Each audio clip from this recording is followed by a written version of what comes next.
Today I need you to embrace what comes hard. Today I need you to accept the challenge. Today I need you to fall in love with the process. There will be plenty of opportunities to get discouraged, to lose your passion and think that it's not meant to be. But if you're going to reach your destiny, you have to have a made-up mind. If you give up after the first time, or the 5th time, or the 30th time, what that really means is you didn't want it bad enough. There should be something you're believing for that you are relentless. You are not moved by how impossible it looks. You're not discouraged by how long it's taking. You don't give up because people told you no. Your attitude is, if I have to believe my whole life, I am not going to stop believing. I am not going to take no for an answer. I'm not going to settle for mediocrity. I'm going to keep pursuing what put in my heart. And ask ourselves, what do I really want? What do I really want? And write it down. Writing causes thinking. Thinking creates an image. And you get these images going, you're building a vision in your mind. It's the visionaries that's changed the world. Think of that. But what keeps that competitive edge, what keeps you on top, is the ability to think and prepare mentally over and over and over again. The body has limitations, the mind does not. We focus so much on what goes on from the neck down that we forget it all starts from here. Everything starts from there. If you're not mentally ready, you're never really physically prepared. And that's where the preparation starts. What would your life be like as you look toward the future if you decided, I'm not going to allow my fears to stop me? And I'm saying to you, whatever you got to do it, because if you don't, life is going to whoop you until you surrender. So when you're young and you make mistakes, don't let them eat you up. Because everybody that done made it, done made them. You got to fail in order to win. Hey, look, man, to understand how to hit the game-winning shot, you got to miss the game-winning shot. You know, you got to be tough because the road to success is always under construction. It's never a clear path to success. The people who become successful are the people who have a relentless attitude. And you just got to hang in there through the bad breaks, because the bad breaks is coming. But they usually come right before the big break is about to happen. You get a series of bad breaks and it stumbles up a lot of people. My life and my success is to say to anyone, you can stumble, you can fall, you can get back up again.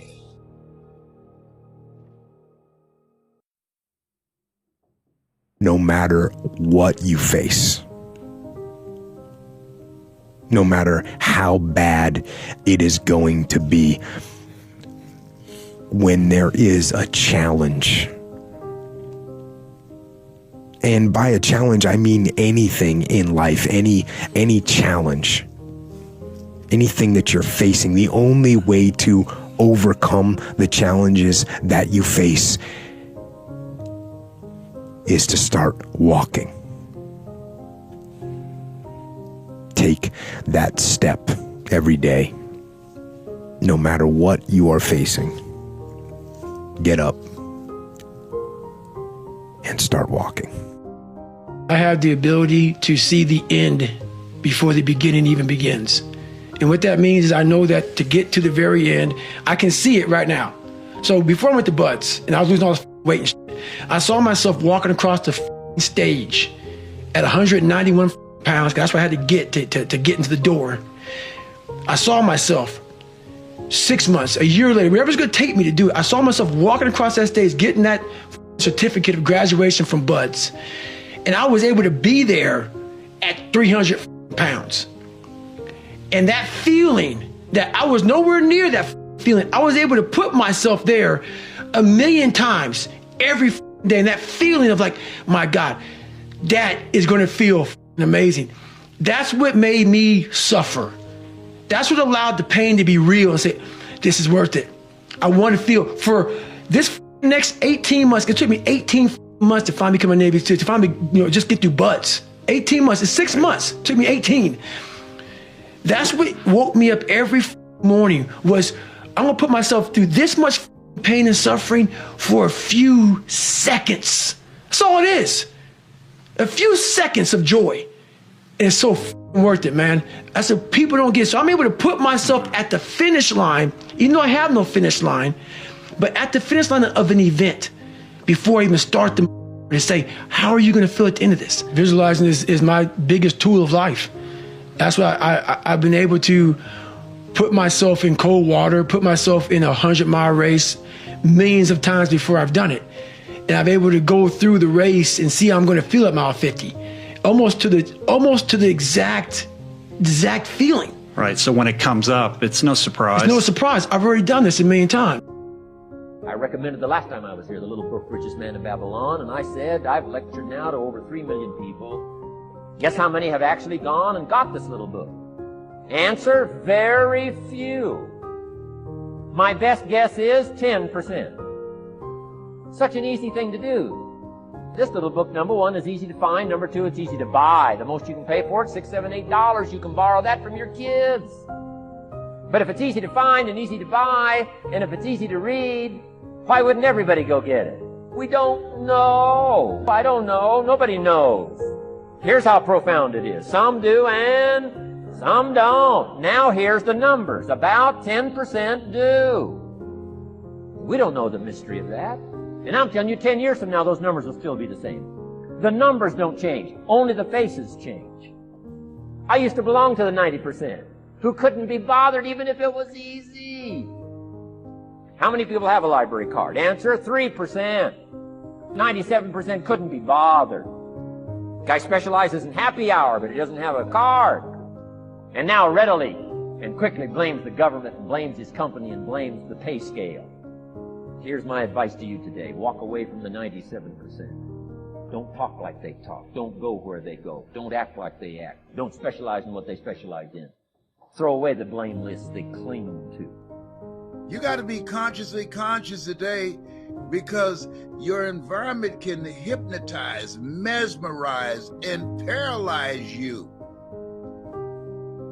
The other thing is, take full responsibility for your life.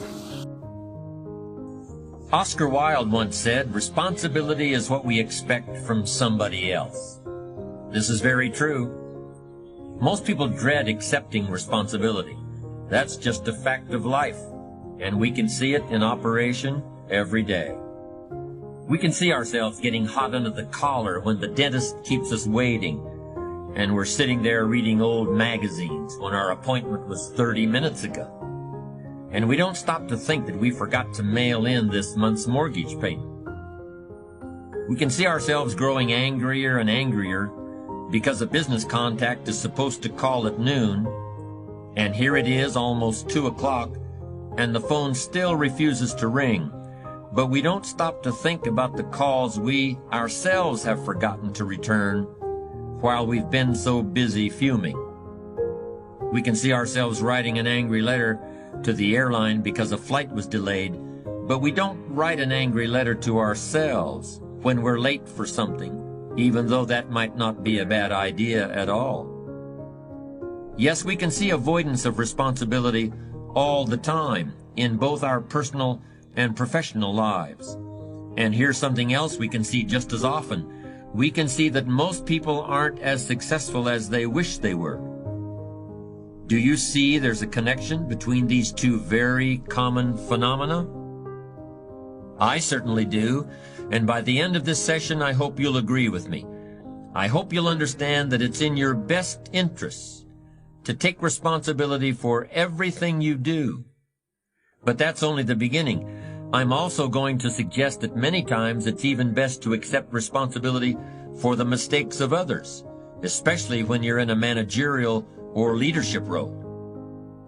I can hear you saying, what? Accept responsibility for someone else's mess-ups? Why would I want to do something like that? Well, that's a fair enough question, and over the next few minutes, I'll try to answer it. one of my weak points in my personal life is I don't like technical stuff. So even though I have to be on Twitter and Instagram and Facebook, I don't care for that. So guess what? I find somebody who loves to do that. You know, I find somebody who has a strength where I have a weakness, and I partner with them. All you're trying to do is get to the goal. No one gets there by themselves. Everybody needs help. Now, when you know what you got going for you, be confident, not cocky. Managing your strengths, knowing what they are, and don't let nobody talk you out of it. And that gets you fight ready. You get fight ready like that. You got to know you. Helps you develop your skills. All the while, you're developing your strength. You just got to keep developing the strength. Don't let anybody talk you up. At the same time, you must work on improving your weaknesses. So I've had to, in spite of myself, get on Instagram, get on Twitter, get on Facebook. I got to do the videos whether I want to or not, because the world is moving to social media. If I had as many followers as Kim Kardashian, I probably wouldn't even have to do this TV show. During the years when professional basketball was just beginning to become really popular, Bill Russell, who played center for the Boston Celtics, was one of the greatest players in the pro league. He was especially known for his rebounding and his defensive skills. But like a lot of very tall centers, Russell was never much of a free throw shooter. His free throw percentage was quite a bit below average, in fact. But this low percentage didn't really give a clear picture of Russell's ability as an athlete. And in one game, he gave a very convincing demonstration of this. It was the final game of a championship series between Boston and the Los Angeles Lakers. With about 12 seconds left to play, the Lakers were behind by 1 point, and Boston had the ball. It was obvious that the Lakers would have to foul one of Boston's players in order to get the ball back.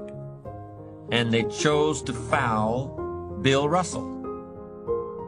This was a perfectly logical choice, since statistically, Russell was the worst free throw shooter on the court at that moment. If he missed the shot, the Lakers would probably get the ball back, and they'd still have enough time to try to win the game. But if Russell made his first free throw, the Lakers' chances would be seriously diminished, and if he made both shots, the game would essentially be over. Bill Russell had a very peculiar style of shooting free throws. Today, no self-respecting basketball player anywhere in America would attempt it. Aside from the question of whether it's an effective way to shoot a basket, it just looked too ridiculous. Whenever he had to shoot a free throw, the 6'11" Russell would start off holding the ball in both hands about waist high. Then he'd squat down, and as he straightened up, he'd let go of the ball. It looked like he was trying to throw a bucket of dirt over a wall. But regardless of how he looked, as soon as Bill Russell was fouled, he knew the Celtics were going to win the game. He was absolutely certain of it. Because in a situation like this, statistics and percentages mean nothing. There was a much more important factor at work, something that no one has found a way to express in numbers and decimal points. Simply put, Bill Russell was a player who wanted to take responsibility for the success or failure of his team. He wanted the weight on his shoulders in a situation like this. No possibility for excuses, no possibility of blaming anyone else if the game was lost, no second guessing. Bill Russell wanted the ball in his own hands and nobody else's. And like magic, even if he'd missed every free throw he'd ever shot in his life before this, he knew he was going to make this one. And that is exactly what happened. That is what virtually always happens when a man or woman accepts responsibility eagerly and with confidence.